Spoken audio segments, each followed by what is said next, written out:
Mella turned from sky-watching to look at Rich, studied his face. He seemed calm, but what he said didn't make her feel calm. Where would we go? What would we do? I don't know. I'm just not sure about these guys. They do feed us and they've kept us safe, but... He gazed beyond the metal fencing and nodded to the buildings beyond. Do you ever wonder whether something else might be better? I think I want us to stay. Okay, Mel, let's do that then, for now. They continued without speaking, their breath and the steam from the tea rising in the chill air.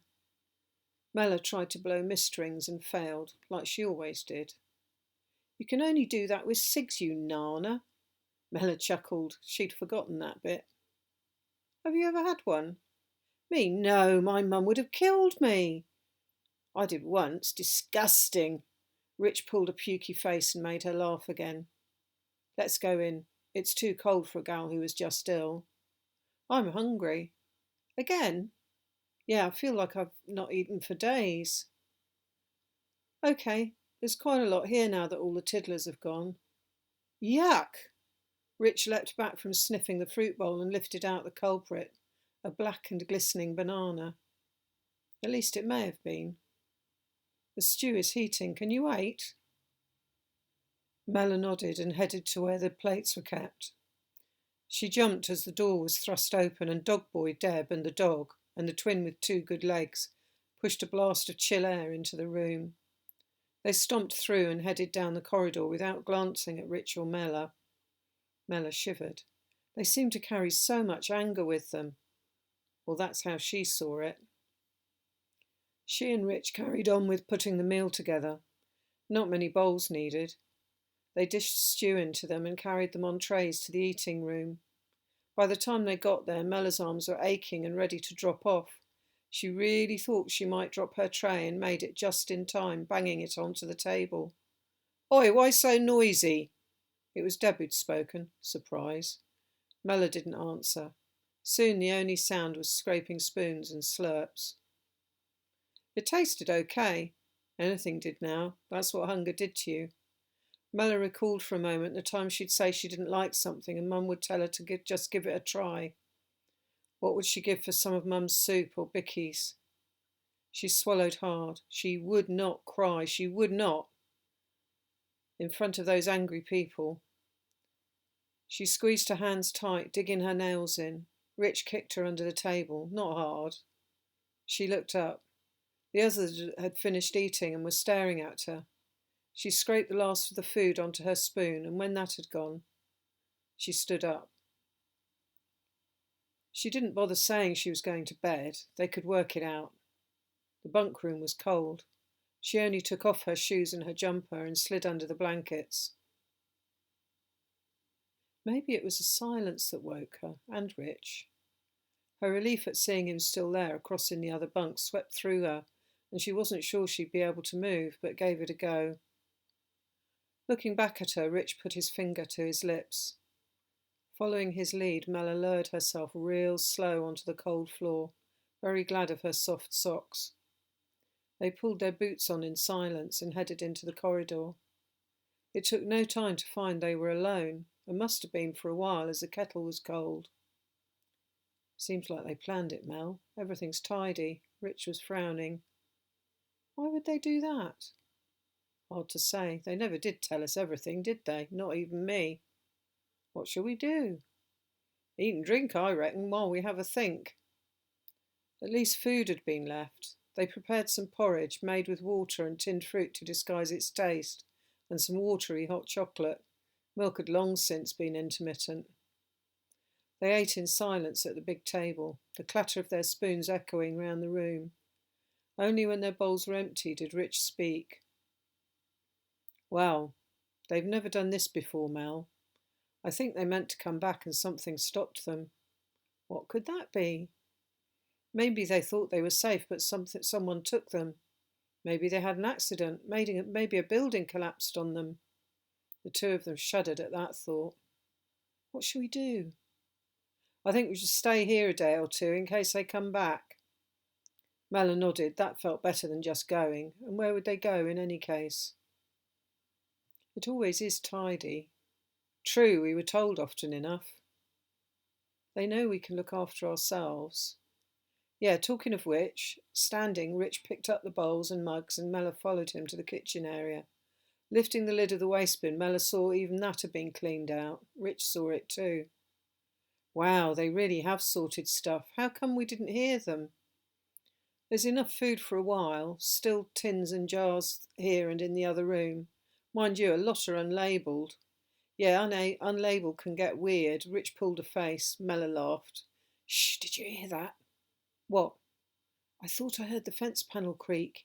You know, the one we came through. Let's duck down for a bit. Rich reached and slid the bolt of the door shut. Regularly oiled, it made no sound.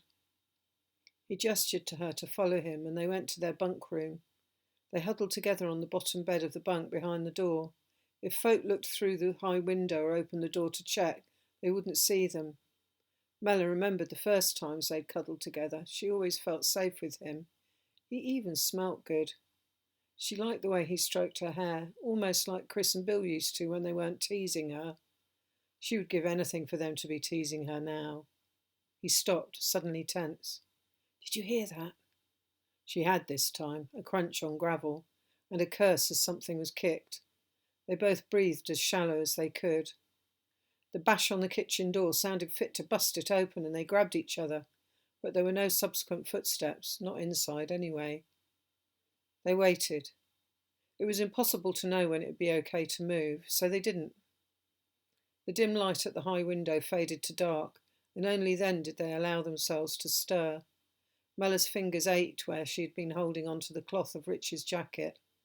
Oh my God, he whispered. I need a slash. I bet you do too. I'll see you in about 10 years. She stifled a giggle.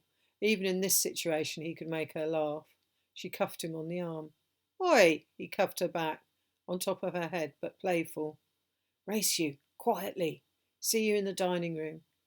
Here, point it downwards. He passed her a torch, a small one.